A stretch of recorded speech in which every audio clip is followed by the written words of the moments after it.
Good morning, everyone. Welcome to another Rookie Card Collector 123 video. In today's episode, we're going to continue our look at my childhood minor league baseball collection, which also includes some cards I've picked up in more recent years, and probably a few Venezuelan league cards as well from the 70's. So today's episode, we're going to start off with a 1989 Grand Slam Sammy Sosa card. This was a team issue put out by the Tulsa Drillers, which was the Texas Rangers AA minor league team. These are not as easy to find as some of the other pro cards and best issues from the same era. So the team issues that the clubs paid for printing themselves are generally going to be harder to find. So Sammy Sosa, outfield, Tulsa Drillers, AA.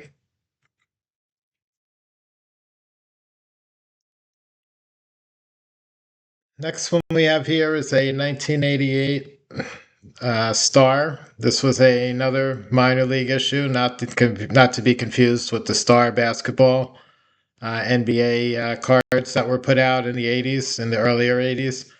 So this is an 88 Sammy Sosa with the Gastonia Rangers, which was single A ball.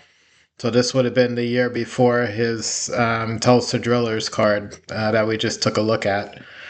Sosa also has one card earlier than this, which is 1987 Gastonia, which was his very first professional baseball card.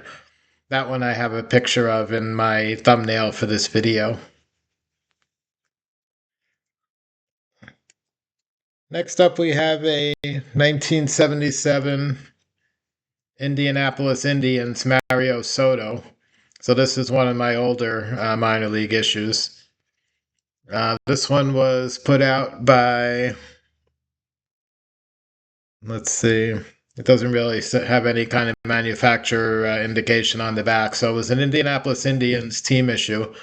This was the AAA minor league club for the Cincinnati Reds at the time. Mario Soto's rookie card, Major League rookie card, appears in the 78 Topps with the Cincinnati Reds. Soto was a top NL starting pitcher throughout the early to mid 1980s. Typically had one of the highest strikeout totals, lowest ERAs in the National League, and I believe made at least a couple of all-star teams. So not a Hall of Fame caliber pitcher, but certainly during his peak, one of the top National League starting pitchers. Mario Soto from the Cincinnati Reds. Next up, we have Dave Stewart. This one is a TCMA 1980 series. Stewart came up through the minor league system of the Los Angeles Dodgers. This one he appears with the Albuquerque Dukes in 1980, so that was the Dodgers' highest ball club in AAA. Stewart was a starting pitcher at that point. Would later go on to his greatest seasons with the Oakland Athletics in the late 80s, where he became a 20-game winner, I believe, 4 years in a row into the 1990s as well, playing with the Jose Canseco, Mark McGwire, Oakland A's. So 1980 TCMA Dave Stewart, Albuquerque Dukes. Next up, we have a Venezuelan league, Dave Stewart. So this one's not a minor league card. Let's see if we can get a better spot where the glare isn't so much. So Stewart's pictured here in a 1980-81 Venezuelan league winter ball season, where he pitched prior to coming up to the Major League Baseball Dodgers in 1982.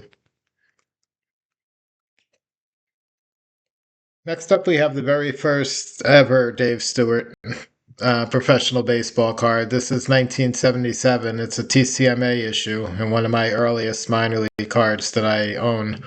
This one pictures him with the Clinton Dodgers, which is the Los Angeles low A ball club. where he was just getting started in his professional baseball career. And this would be 5 years before his Major League Baseball rookie cards from 82 Topps, Fleer, and Donruss.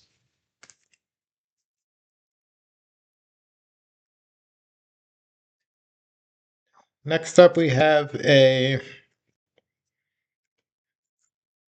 1984 Darryl Strawberry minor league card. This one was actually not part of the regular set. This was some sort of promo card. It has a blank back. It doesn't have the stats and bio information as all the other TCMA cards did from the set. I believe there was a couple of other players that were issued to promote the 1984 issue besides Strawberry. But here he's pictured in his Tidewater Tides jersey, which is the New York Mets AAA ball club, right before he came up to the Mets during the 1983, ended the 1983 season. And again, this is a either late 83 or pre 1984 promo card put out by TCMA, the same manufacturer that was putting all the team sets out at that time. Next up, we have his official 1983 TCMA, again picturing him with the Tidewater Tides. Really nice image of Darryl Strawberry. He was one of my favorite players growing up during the 80's, as he was a power speed guy, which were the players that I really loved the most. Ended up being, typically most of them were outfielders, but there was a few infielders as well. So Strawberry, 1983 Tides, this would have been early in the season before he was called up to the New York Mets, and of course would appear in the 83 Topps traded set in the Major League New York Mets uniform. True rookie card.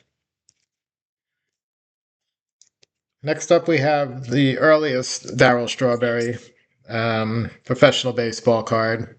This one pictures him in 1982. It's also put out by TCMA. This is him with the Jackson Mets, which was the AA ball club for the New York Mets at that time. And it looks like he's wearing uniform number 11, which he would switch over to 44 later on with New York. So 1982 TCMA Jackson Mets team set, Darryl Strawberry. Next up is a 1986 Pro Cards. This is BJ Surhoff. BJ came up to the major leagues with the Milwaukee Brewers around 1987, so this would have been the year before that. He's pictured here with his Vancouver uniform, which is the AAA ball club of the Brewers. Surhoff's major league rookies were in the 87 Topps, Fleer, Donruss sets. And Surhoff would have some of his best seasons later on with the Baltimore Orioles as well. Came up as a catcher, played some catcher, some outfield during his major league career. I believe he also played first base as well. So a good all-around player. He was actually the number one overall draft pick by the Brewers, I believe in 1985 or 86. I think 85. So BJ Surhoff, Pro Cards, 1986, Vancouver. Next up, we have Rick Sutcliffe. This is his earliest minor league card. This is from 1978. It's put out by Kramer. Kramer was famous for printing the Pacific Coast League team sets for a number of years in the late 70's and early 80's. They always did the Dodgers, which were the Albuquerque Dukes, where Sutcliffe is pictured here. Sutcliffe was a top starting pitcher. Came up with the Dodgers, had his greatest success with the Chicago Cubs in the early to mid 1980's. And I remember one season where I believe he ended up with something like a 19-3 won-loss record. It might have been the year that Doc Gooden came up to the Mets and won 20 games right around that time. So Rick Sutcliffe, Albuquerque Dukes, 1978, Kramer.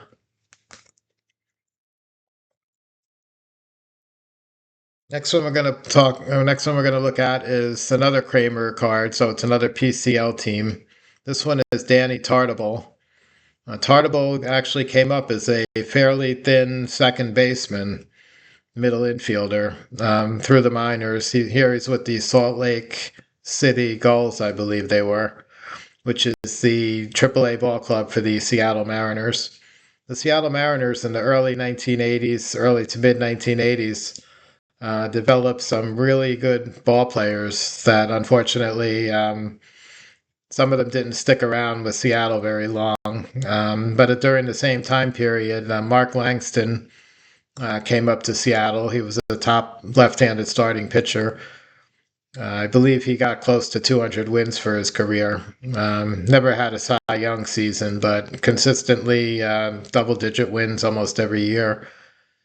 They also came up with Alvin Davis, who was a first baseman slash DH around the same time, 84, 85. Jim Presley was a home run hitting third baseman who kind of fizzled out a little bit early in his career, but he came up around 85 with Seattle.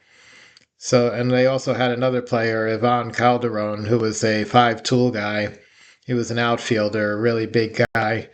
And unfortunately, he never really solved major league pitching. Struck out a lot, but he had good speed for a big man and quite a bit of power. He also came up to the Mariners in that same 84, 85 time frame. So it's a shame they never really built much of a consistent winning team there in Seattle. They had some good players. Of course, that would change in the 90's when Griffey and Randy Johnson and Alex Rodriguez came along. But Danny Tartable ended up having a pretty stellar major league career in his own right. He eventually moved to the outfield. He got much bigger and became a 30 home run threat multiple times, 100 RBIs, played for a number of different teams, including the Yankees and several others. So Danny Tartable. This one was put out by Pennzoil, sponsored the issue here, which was produced by Kramer again, Pacific Coast League. Here we have another Danny Tartable. This is 1982 Waterbury Reds. And this is 2 years earlier than the Kramer card that we just looked at for Tartable. Again, very early in his minor league career. This would have been single A ball for Tartable.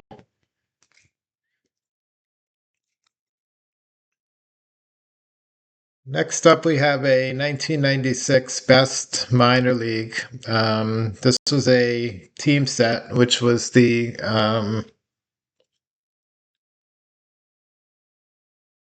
let's see.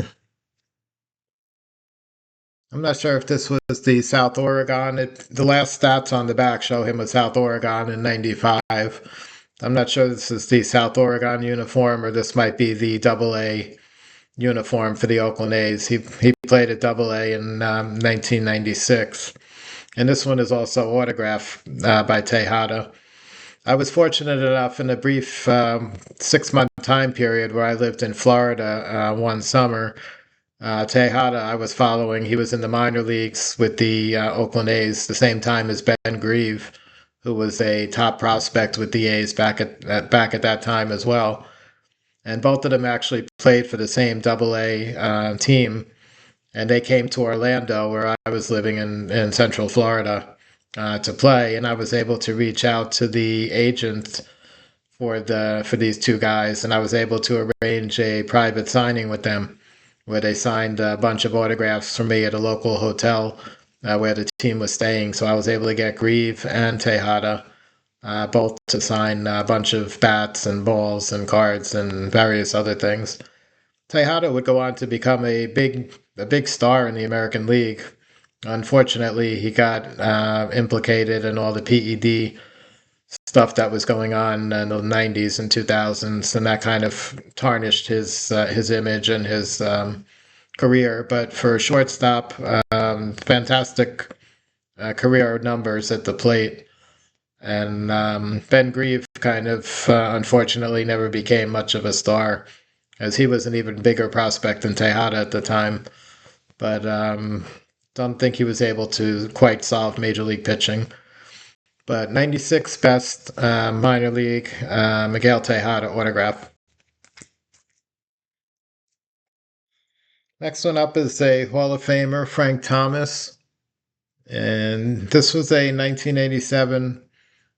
These were the part of the Pan Am games that the U.S. sent an amateur team to play, shown as Team USA on the card. And there was a bunch of guys that would play in the major leagues from this team, Frank Thomas being the best of the group. Jim Abbott was on that team. Tino Martinez was on that team.